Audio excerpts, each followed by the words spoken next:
two apex predators, separated by 65 million years of evolution, are about to meet on a hypothetical battlefield.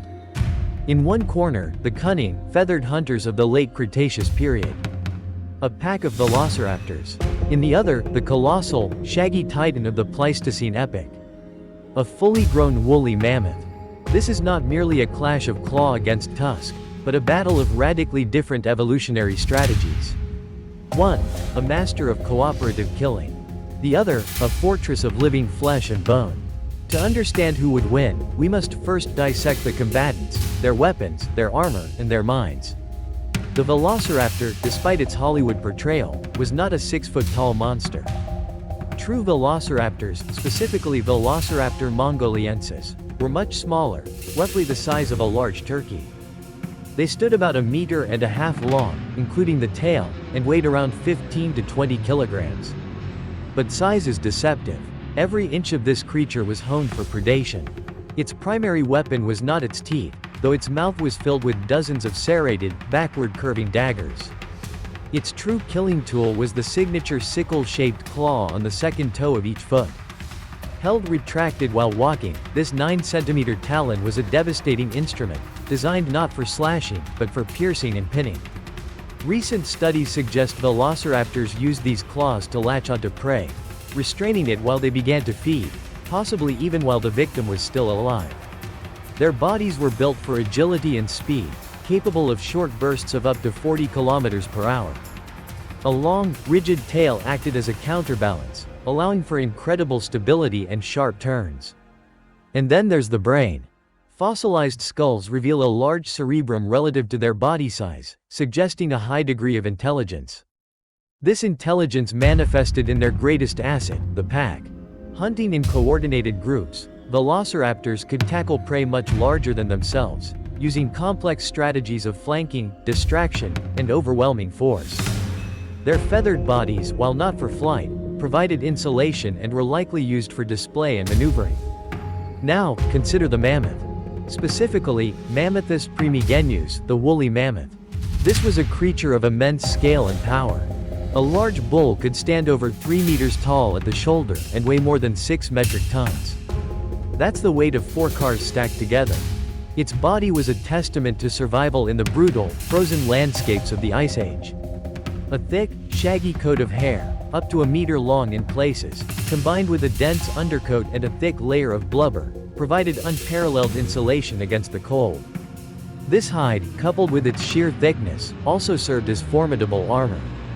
A velociraptor's claw, while sharp, would struggle to penetrate deep enough to hit vital organs through the layers of skin, fat, and muscle. The mammoth's primary weapons were its massive curving tusks. These were not just for display or foraging under the snow. They were deadly defensive instruments, capable of skewering a predator with a single powerful thrust. Growing up to 5 meters long, these tusks, combined with the immense power of the mammoth's head and neck, could toss a predator weighing hundreds of kilograms through the air.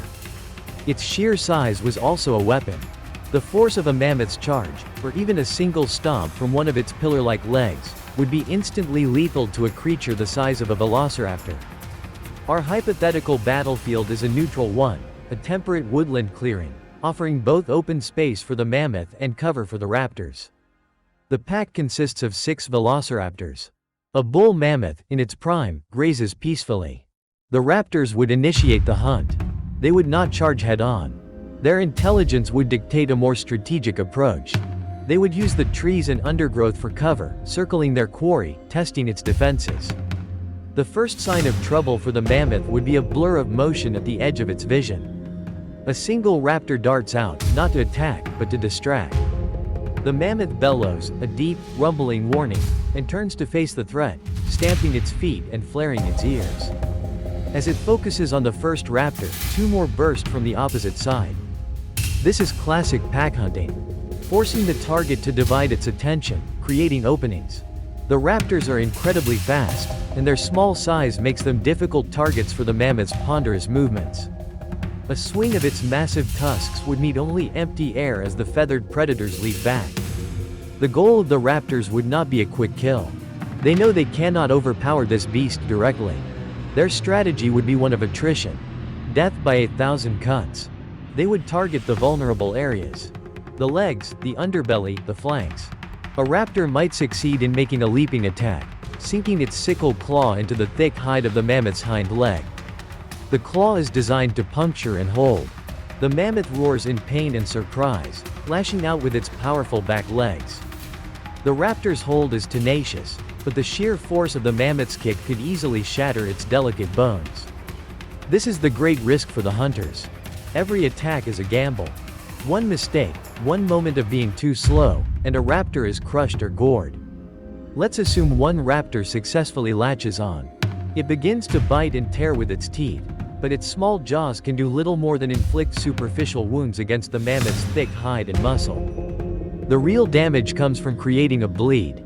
Meanwhile, the other pack members press their advantage. With the mammoth distracted by the raptor on its leg, others would try to make similar attacks. They would be a whirlwind of feathers, teeth, and claws, constantly moving, constantly probing. The mammoth's defense is its size and power. It would enter a state of defensive rage, spinning, stomping, and trumpeting. The ground would shake with its movements. It might try to scrape the attached raptor off against a tree, a move that would surely kill the smaller creature. The pack's coordination is its greatest strength, but it is also a potential weakness. If the mammoth can disrupt their coordinated attack, it can begin to turn the tide. If the raptors can manage to inflict several deep wounds, particularly on the legs, they could begin to slow the mammoth down. A hobbled mammoth is a much easier target. Their strategy would be to bleed the giant, to exhaust it, to bring it to its knees over a period of hours. They would dart in, inflict a wound, and leap back before the titan can retaliate. The mammoth, for all its power, would grow tired. The constant stress, the pain, the loss of blood would take their toll. Its movements would become slower, its charges less coordinated.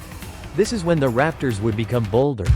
They might attempt to leap higher, targeting the more vulnerable underbelly or even attempting to climb the beast to reach its neck or face. An attack near the eyes could blind the mammoth, rendering its tusks far less effective. However, the mammoth has one more critical defense: its endurance and raw survivability. An animal that large, built for harsh environments, can sustain a tremendous amount of damage.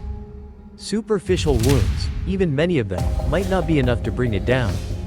It only takes one successful defensive move from the mammoth to change the entire dynamic of the fight. A well-aimed swing of its trunk, a powerful bone-breaking club, could incapacitate a raptor. A successful gore with a tusk would be an instant kill. A crushing stomp would obliterate another. If the mammoth can eliminate one or two members of the pack, the raptor's greatest advantage, their numbers, begins to dwindle. With only 4 members, their ability to distract and overwhelm is significantly reduced. With 3, the hunt likely fails. The remaining raptors, intelligent creatures that they are, would recognize the changing odds and would likely abandon the hunt to preserve themselves. So, who wins? The outcome hinges on a single factor. Can the velociraptor pack inflict a crippling injury before the mammoth can reduce their numbers? It is a race against time. In most scenarios, the odds favor the mammoth. Its sheer defensive fortitude is almost perfectly designed to counter the raptor's mode of attack.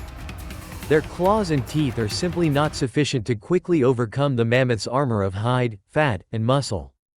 The raptor's only path to victory is a long, drawn-out battle of attrition, but this long duration gives the mammoth more opportunities to land a fatal blow against one of the fragile hunters.